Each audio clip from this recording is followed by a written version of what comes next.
नमस्कार दोस्तों, स्वागत है आप सभी का लक्ष्य के top 10 daily current affair series में। आज 8 दिसंबर है और आज भी हम पहले की तरह ही 10 सबसे महत्वपूर्ण प्रश्नों पर चर्चा करेंगे। इससे पहले हम पहले प्रश्न पर चले देख लेते हैं पिछली वीडियो के अंत में जो पूछा गया प्रश्न था उसका उत्तर सही क्या होगा।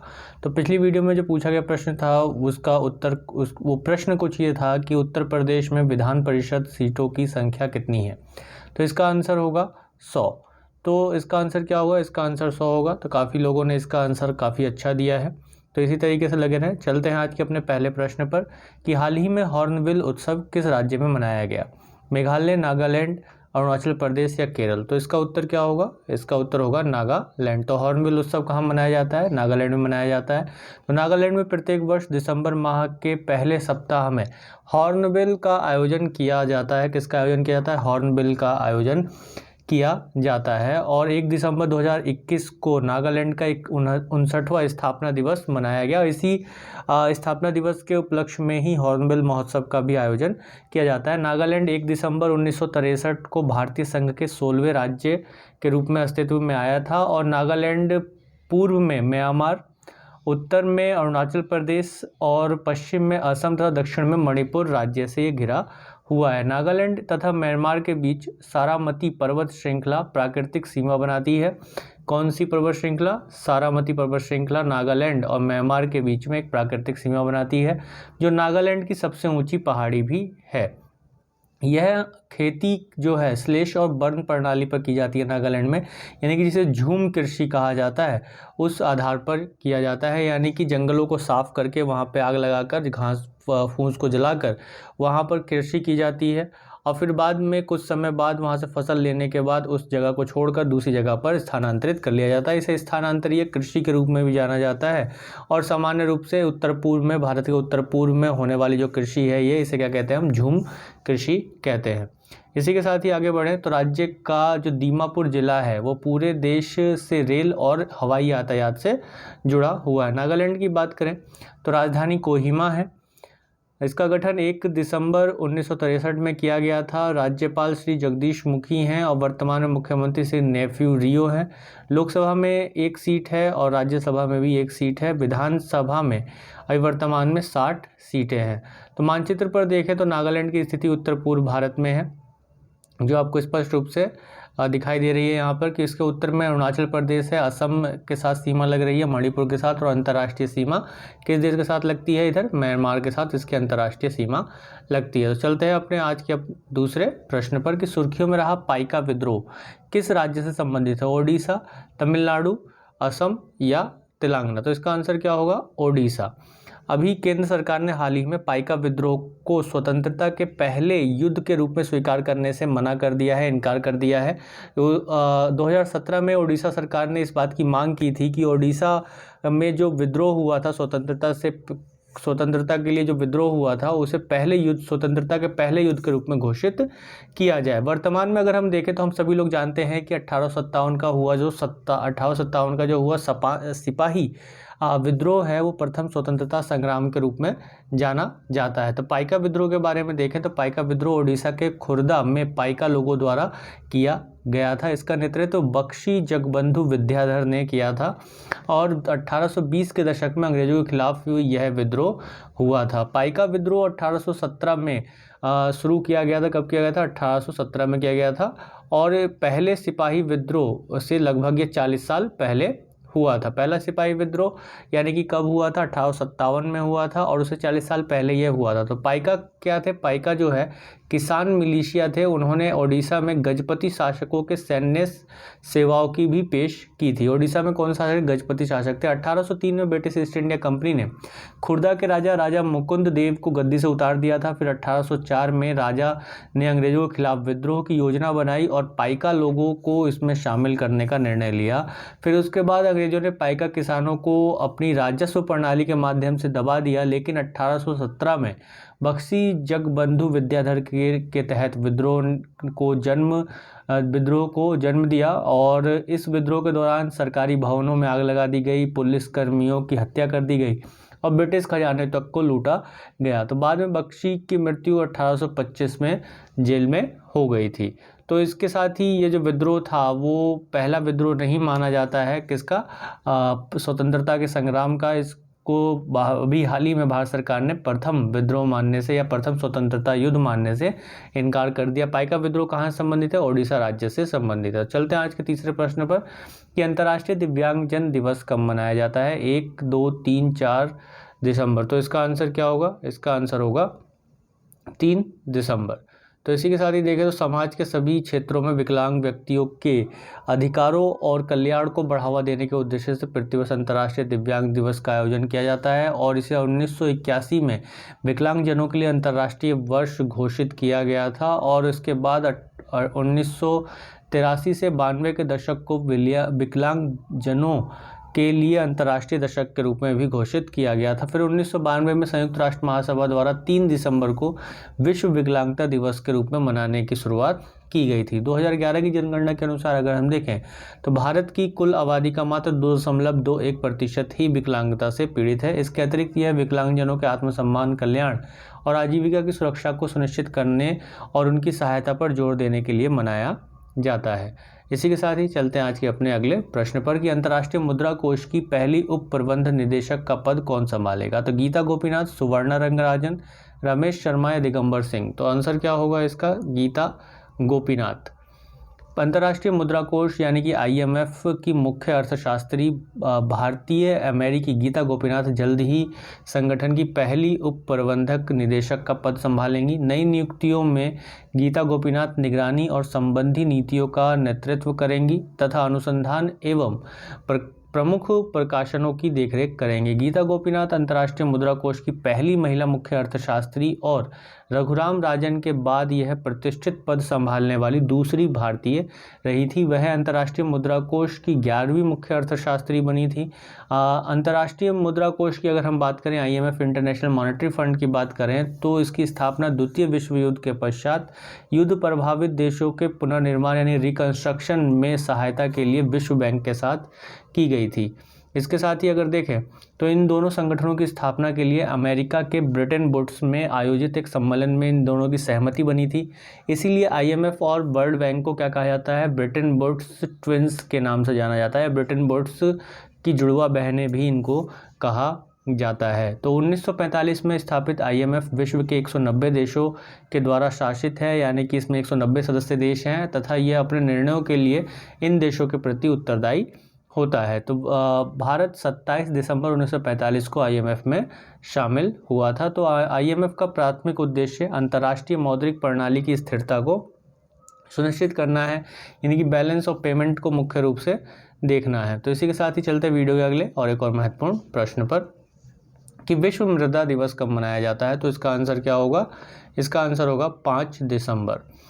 हर साल विश्व मृदा दिवस 5 दिसंबर को मनाया जाता है और यह दिन संयुक्त राष्ट्र के तहत संचालित खाद्य और कृषि संगठन द्वारा और कई अन्य अंतर्राष्ट्रीय संगठनों द्वारा मनाया जाता है। इसका उद्देश्य मिट्टी पृथ्वी पर 1/4 जैव विविधता का घर है और मिट्टी प्रदूषण या मृदा प्रदूषण को नियंत्रित करना महत्वपूर्ण है, क्योंकि खराब मृदा प्रबंधन जमीन के नीचे के सूक्ष्म जीवों को प्रभावित करेगा और ये सूक्ष्म जीव पारिस्थितिकी तंत्र को संरक्षित करने के लिए लगातार काम करते रहे हैं। वे नाइट्रोजन को स्थिर करने में मदद करते हैं और पौधों की वृद्धि के लिए भी आवश्यक होते हैं। वे अपघटन की प्रक्रिया द्वारा मिट्टी में पोषक तत्व भी जोड़ते रहते हैं। इसी के साथ ही अगर आगे बढ़े तो अंतर्राष्ट्रीय मृदा विज्ञान संघ ने 5 दिसंबर को विश्व मृदा दिवस मनाने की सिफारिश की और थाईलैंड के नेतृत्व में FAO food and agriculture organisation ने विश्व मृदा दिवस की औपचारिक स्थापना का भी समर्थन किया था। तो इस दिन को मनाने का निर्णय ग्लोबल सॉइल पार्टनरशिप के तहत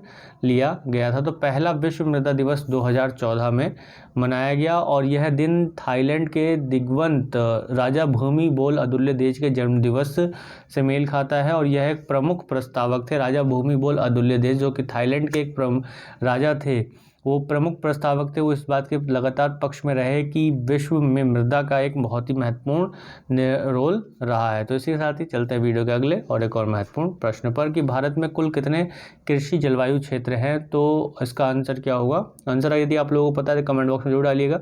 15 जलवायु क्षेत्र हैं कृषि के। तो कृषि जलवायु क्षेत्र वह भूमि है जो विशेष प्रकार की फसल उगाने के लिए उपयुक्त होती है और सतत कृषि उत्पादन के लिए देश में भूमि को कृषि जलवायु क्षेत्रों में चित्रित करना आवश्यक भी है। तो भारतीय कृषि अनुसंधान परिषद ने प्रत्येक जलवायु कृषि क्षेत्र में क्षेत्रीय अनुसंधान केंद्र स्थापित करने के लिए राष्ट्रीय कृषि अनुसंधान परियोजना की भी शुरुआत की है। यदि हम देखें तो भारत में जो 15 जलवायु क्षेत्र है उसको हम मानचित्र पर देखते हैं और ये केंद्र कृषि क्षेत्रों में कृषि पारिस्थितिक स्थितियों और फसल पैटर्न का विश्लेषण भी करते हैं। अगर हम भारत में देखें तो ये 15 हैं, जैसे कि पहला नंबर अगर आप देखेंगे उत्तर से अगर हम शुरू करें तो नॉर्थ में ये जम्मू कश्मीर, लद्दाख, हिमाचल प्रदेश और उत्तराखंड वाला क्षेत्र जो है ये आता है इसमें। फिर उसके बाद उत्तर पूर्व का क्षेत्र आता है, जलवायु क्षेत्र। फिर सतलुज और यमुना का जो मैदान है, फिर ऊपरी गंगा है, मिडिल गंगा है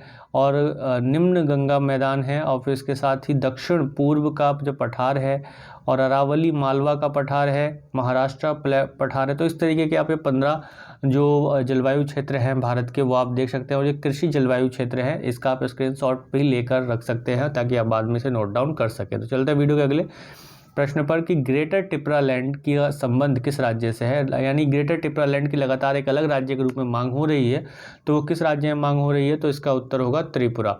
तो त्रिपुरा से लगातार इसकी मांग बढ़ रही है। अभी हाल ही में देखा गया ग्रेटर टिपरा लैंड त्रिपुरा का एक क्षेत्र है और कई आदिवासी इस क्षेत्र को अलग राज्य बनाने की मांग कर रहे हैं। अगर संवैधानिक वैधता देखें तो ये दावा किया जाता है कि वे संविधान के अनुच्छेद 2 और अनुच्छेद 3 के तहत इसकी मांग कर रहे हैं। और हम लोग जानते हैं संविधान का भाग 1 राज्य के निर्माण और संघ एवं उसके राज्य क्षेत्र की बात करता है, जिसमें भाग 1 का अनुच्छेद 2 इस बात को बताता है कि संविधान या संसद जो है वो नए राज्यों और केंद्र शासित प्रदेशों की स्थापना की अनुमति देगी और भारतीय संघ में नए राज्यों और केंद्र शासित प्रदेशों के प्रवेश को अनुमति देगी। इसके साथ ही 3 कहता है कि संसद पहले से ही उपस्थित भारतीय राज्य क्षेत्र में उपस्थित किसी भी क्षेत्र में वृद्धि या कमी कर सकता है, उसके नाम में परिवर्तन कर सकता है, ऐसा पार्लियामेंट के पास राइट है। तो यहाँ पर त्रिपुरा का 13वीं शताब्दी के अंत में 1949 में हम ये देखते हैं कि भारत सरकार के साथ विलय के दस्तावेज पर हस्ताक्षर के तक माणिक्य वंश का शासन था। यानी त्रिपुरा पर 13वीं शताब्दी के अंत से लगातार 1949 तक, जब तक भारत सरकार के साथ विलय पर हस्ताक्षर नहीं हुए तब तक माणिक्य वंश का शासन जो है त्रिपुरा पर लगातार चलता रहा था। तो विलय का दस्तावेज स्वतंत्रता के बाद भारतीय संघ में प्रवेश करने के लिए भारतीय राज्यों द्वारा हस्ताक्षरित दस्तावेज है और समय के साथ इस क्षेत्र की कुछ स्वदेशी जनजातीय राज्य में अल्पसंख्यक हो गई थी, जिसके बाद इसका मुख्य कारण क्या था, 1971 में युद्ध के बाद पूर्वी पाकिस्तान से बांग्लादेशियों का विस्थापन इसका प्रमुख कारण रहा। 1981 में राज्य में आदिवासियों की आबादी जो 63% थी लगभग, वो 2011 में 31% हो गई थी। तो अगर हम बात करें त्रिपुरा की तो राजधानी अगरतला है। इसका गठन 21 जनवरी 1972 में किया गया। राज्यपाल अभी वर्तमान में श्री सत्यदेव नारायण हैं, मुख्यमंत्री श्री बिप्लब देव कुमार हैं और लोकसभा में 1 सीट है, तो वहीं राज्यसभा में भी 1 सीट है और विधानसभा सीटों की संख्या 60 है। तो यहाँ मानचित्र पर अगर आप देखें तो त्रिपुरा एक उत्तर पूर्व का राज्य है, जो कि आप यहाँ पर देख सकते हैं, ये त्रिपुरा है और ये 3 ओर से बांग्लादेश से घिरा हुआ है। इसकी जो तीनों तरफ बाउंड्री जो लगती है वो किस देश के साथ अंतर्राष्ट्रीय सीमा साझा करती है, ये बांग्लादेश के साथ त्रिपुरा राज्य अंतर्राष्ट्रीय सीमा साझा करता है। और अगर हम भारतीय राज्यों के साथ देखें तो असम और मिजोरम के साथ ये सीमा साझा करता है। तो चलते हैं वीडियो के अगले प्रश्न पर कि कौन सा शहर 2021 में अंतर्राष्ट्रीय अंबेडकर सम्मेलन की मेजबानी करेगा, भोपाल, नई दिल्ली, मुंबई या महू। तो उत्तर क्या होगा इसका, नई दिल्ली। तो भारतीय राष्ट्रपति रामनाथ कोविंद द्वारा भी हाल ही में नई दिल्ली में अंतर्राष्ट्रीय अंबेडकर सम्मेलन का उद्घाटन किया गया है। इस सम्मेलन का आयोजन SC और ST विधायकों और सांसदों के फोरम और doctor Ambedkar chamber of commerce द्वारा किया जा रहा है। राष्ट्रपति ने कहा कि हमारे संविधान में अनुसूचित जातियों और अनुसूचित जनजातियों के हितों की रक्षा के लिए कई प्रावधान किए गए हैं।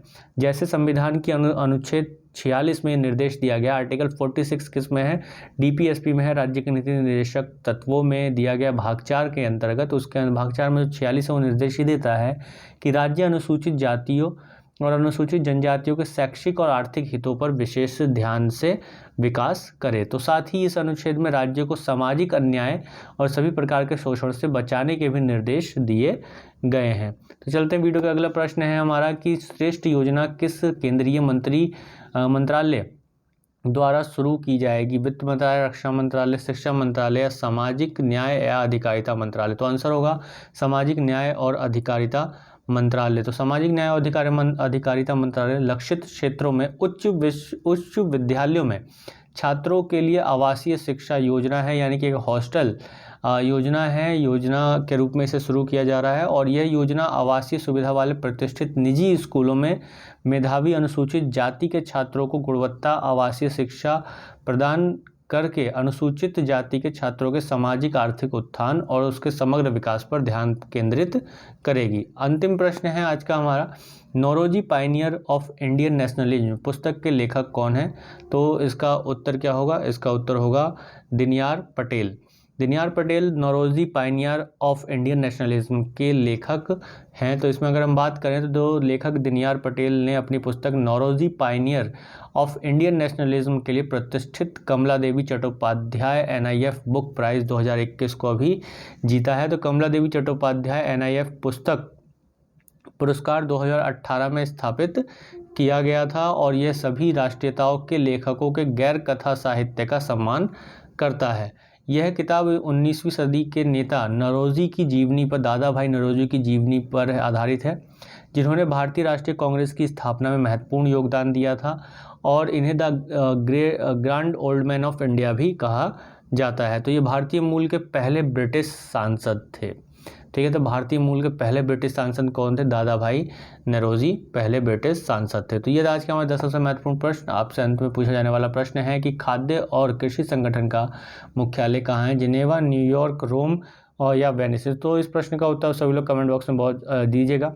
पिछली वीडियो में मैंने लास्ट में 2 क्वेश्चंस क्रिएट किए थे, 2 पूछे थे, उसका आंसर बहुत ही अच्छा दिया है और इसी तरीके से आप सभी लोग लगे रहें। अंशु ने अच्छा आंसर दिया, दोनों क्वेश्चंस के आंसर दिए हैं। बाकी आसिफ खान, आशा सोलंकी, इन लोगों ने भी आंसर्स दिए हैं। तो इस प्रश्न का उत्तर भी आप सभी लोग दीजिएगा। तो इस वीडियो के अंत तक बने रहने के लिए आप सभी का बहुत बहुत धन्यवाद। वीडियो आप लोगों को अच्छी लगी हो तो लाइक, शेयर और सब्सक्राइब करना ना भूलें। जय हिंद।